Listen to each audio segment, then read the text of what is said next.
प्रदेश सरकार police constable पुनर्परीक्षा magistrate की निगरानी में 39,600 परीक्षार्थी परीक्षा देंगे। 23 अगस्त से 31 अगस्त तक होगी पुलिस कांस्टेबल भर्ती परीक्षा।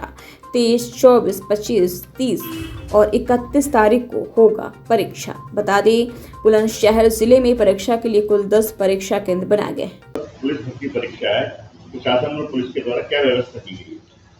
देखिए, जैसा कि आप जानते हैं कि ये पुलिस भर्ती परीक्षा का आयोजन दोबारा हो रहा है, पुनः आयोजन हो रहा है। पुनः आयोजन के दौरान परीक्षा के लिए बहुत ही विस्तृत और व्यापक सुरक्षा के प्रबंध और परीक्षा को विधिवत संचालित कराने के लिए विस्तृत निर्देश हम लोगों को प्राप्त हुए हैं शासन से और भर्ती बोर्ड से। इसमें जो है परीक्षा की शुरुआत ट्रेजरी में पेपर आने से लेकर के होती है, तो ट्रेजरी का ही प्रबंध सबसे पहले हम लोगों ने पूरी ट्रेजरी को खाली करा के उसको स्पेशली इस परीक्षा के लिए ही स्ट्रांग रूम के रूप में घोषित किया और ट्रेजरी में पेपर आकर के रख गए हैं। उसके लिए प्रॉपर सुरक्षा है, वहाँ पर एक 24/7 कंट्रोल रूम बना हुआ है, पुलिस की गार्ड वहाँ पर है, सीसीटीवी कैमरे की निगरानी में प्रश्न पत्र रखे गए हैं और पूरी तरह से ट्रेजरी की सुरक्षा की गई है।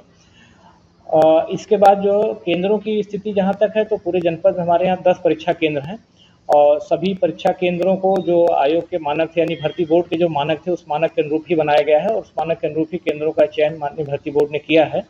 उसमें सभी कमरों में सीसीटीवी कैमरे की व्यवस्था रहेगी। प्रत्येक केंद्र पर जो है एक कंट्रोल रूम रहेगा और जिसमें पुलिस के एक कंट्रोल रूम प्रभारी के रूप में पुलिस के एक अधिकारी को नामित किया गया, जो निरंतर पूरी गतिविधियों को उसमें कंट्रोल रूम में मॉनिटर पर देखता रहेगा। सभी परीक्षा केंद्रों पर परीक्षा सुचारू रूप से संचालित करने के लिए जो 10 सेक्टर मजिस्ट्रेट और उसके साथ साथ 2 अतिरिक्त सेक्टर मजिस्ट्रेट रिजर्व में तैनात किए गए हैं।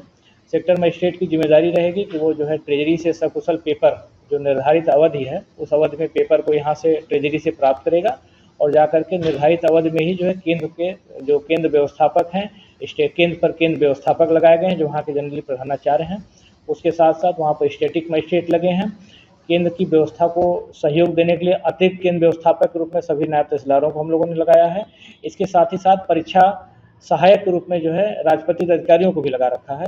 तो केंद्र पर इतने अधिकारियों की टीम लगी रहेगी जो प्रश्न पत्र को प्राप्त करेगी और जो भर्ती बोर्ड के निर्देश है उसी बोर्ड के अनुरूप आगे की कार्रवाई करेगी और परीक्षा को संचालित कराएगी। इसमें कैंडिडेट्स अपीयर होंगे। देखिए, ये परीक्षा जो है 5 दिन चलेगी और 5 दिन में जो है प्रत्येक दिन 2-2 पालियों में चलेगी।